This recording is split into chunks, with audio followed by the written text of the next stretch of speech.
am talking about choosing curiosity over fear. Fear is absolutely a primal emotion. You know, that feeling of like the hair rising in the back of your shoulders when you're in a scary situation. Fear is given to us as a way to sense danger, that danger is coming, danger is near. So it's there to obviously help protect us. But in our modern world, there's not as many outside fears. But I think because there's a lack of intense fear that's happening every single day, like it was before, back in the hunter-gatherer times, we tend to create fears in our daily lives. A lot of us are afraid of starting something new, right? Maybe we're afraid of failure. Maybe we're afraid of doing something and only being good at one thing for the rest of your life.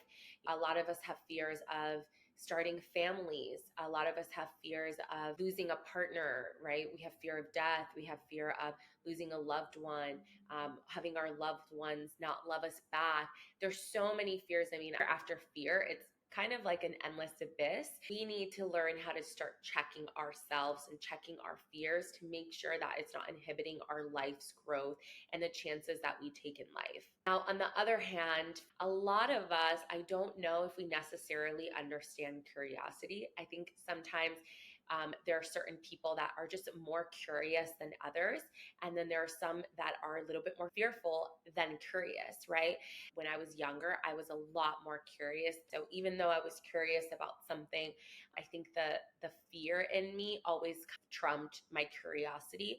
And in a rightful way, I think when you're young, sometimes you can make poor decisions because you're curious. And so you lean more into the curiosity, and then you don't necessarily think of all the negative impacts that your curiosity and the decisions you make because you're curious can cause you. I think the older I got, the more that I let my kind of fear and that fear of making a wrong mistake or fear of doing of something negative happening in my life trump my curiosity.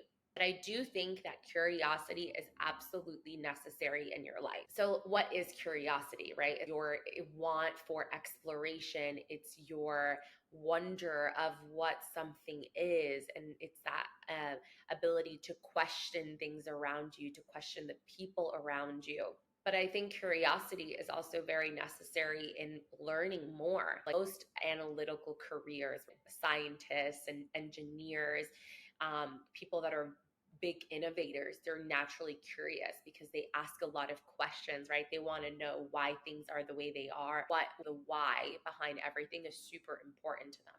And I think some of us naturally question things a lot more than others. And I do think it is super important to be curious and to question the things around you, question the thoughts that you have, question why you're having the thoughts that you're having, and having a naturally curious mindset or cultivating a curious mindset if you're not naturally curious is super beneficial because it allows you to learn and to be in a growth and a learner's mindset, which I think is super, super important in growing as a person and also stepping into situations where you're not necessarily in control, but you're able to accept it and welcome it with open arms. And I think being more curious is something that can help benefit your life.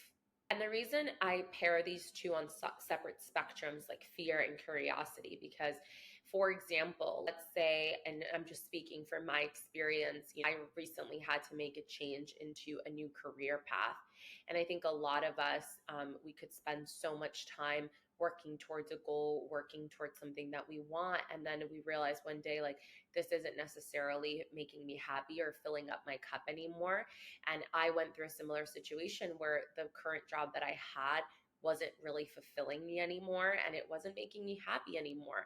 And I had to make the decision, like, am I going to lean into curiosity and explore what else could fulfill me and what else could make me happy? Or if I was going to lean into fear and let fear dictate my choice. I don't think that we should let fear ever dictate a decision that we make in life.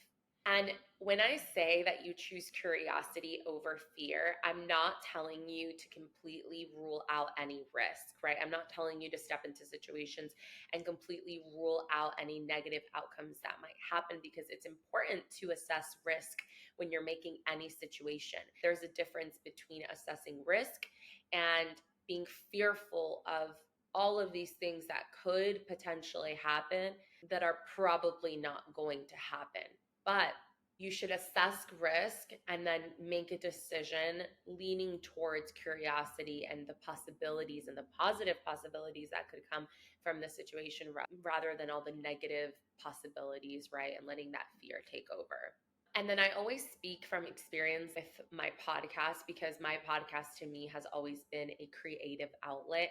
It's also been almost like therapeutic opportunity for me to like express how I'm feeling. And it's also prompted me to ask myself some really deep questions and a lot of why questions in my life. And this podcast has provided me that platform, right? To also do a lot of introspective work with myself, but I also feel like I get a chance to help others and to bring new perspectives to different people, right? I could let fear dictate me showing up, right? Because like I could choose to look at what I'm doing, right? And say all of these crazy things, like all of these crazy assumptions that come out of fear, like, I could be wasting my time doing all these videos every week. I could look at it like this is a waste of time. I could look at it as like, oh my gosh, what are people going to think of me putting my videos online? And like, what are my friends going to think? What is my family going to think? Are they going to think that I'm wasting my time doing my silly videos? What are my coworkers going to think of me doing these videos every single week? And like, how dare she like put all this time and energy into like something that is so meaningless? But those are fears and negative thoughts that I'm creating when instead of thinking of all of these negative things and all of these fears that I'm doing, I could lean into the fact that I get to express myself creatively.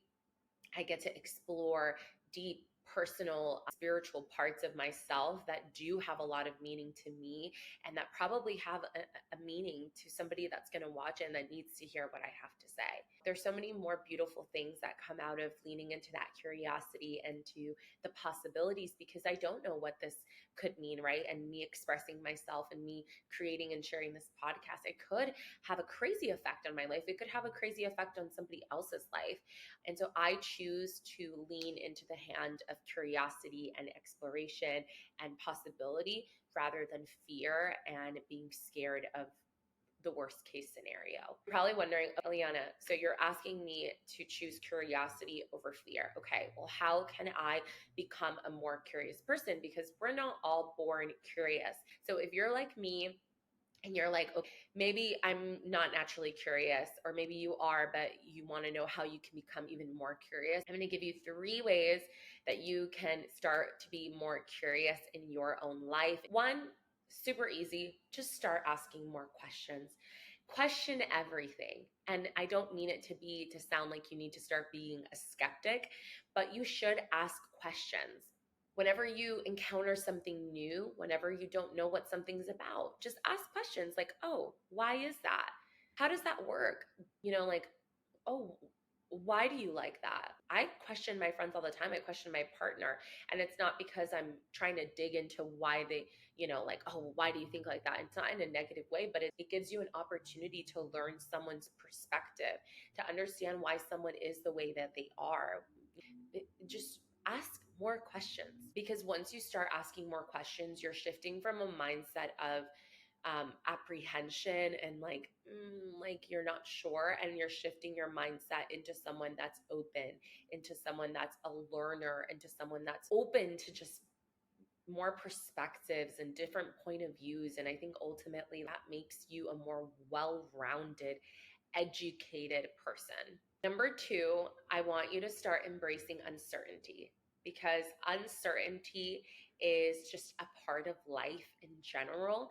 We can control certain things in our life, but there's a lot of things that are thrown at us that just end up happening.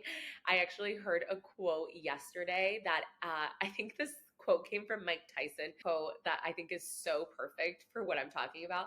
And it's, everybody has a plan until they get punched in the face. And that is just so true, because life will throw curveballs at you. Life will throw crazy things your way. And only the people that learn to be flexible, that learn to be open-minded, right, that learn to be curious, to figure out like, how can I solve this? Those are the people that make it. Those are the people that flourish, and those are the people that grow. Number 3, This is my favorite way, and I've mentioned this plenty of times. If you've listened to a couple of episodes, you might know what I'm about to say, but it's to start taking small steps with anything that comes your way. Anything seems overwhelming at first, right? If you try to tackle everything at once, right? But leaning into that curiosity, start asking more questions, start being more open, and take small steps, right? You don't need to take on a new opportunity or a new challenge all at once. You need to look at it day by day, step by step, and almost like learn to embrace the journey of what you're taking on, like this new opportunity, this new idea. Don't try to understand everything at once. Just like break it down into smaller parts, because it will seem and it will be a lot more manageable, and it'll reduce that fear and that anxiety and that stress that we create in our lives, because we're just taking on one step at a time. We're not trying to climb the whole mountain, just one step at a time. All right, guys. Ultimately, choosing to live your life in a curiosity mindset instead of a fearful mindset is a huge shift, and it's not going to happen overnight. But if you take these small steps every single day, you can really transform your mindset and your perspective. And really ask yourself, next time you're faced with a decision, a choice in life, ask yourself, am I going to lean into fear or am I going to lean into curiosity? All right, guys, that's it for this week's episode. Hopefully, you found it insightful. And if you are enjoying the content that we're putting out week by week, if you enjoyed this episode, please make sure to like the video, whatever platform you're listening on. If you're not already following my podcast, make sure to follow and subscribe on your listening platform. And I will see you guys next week. Bye.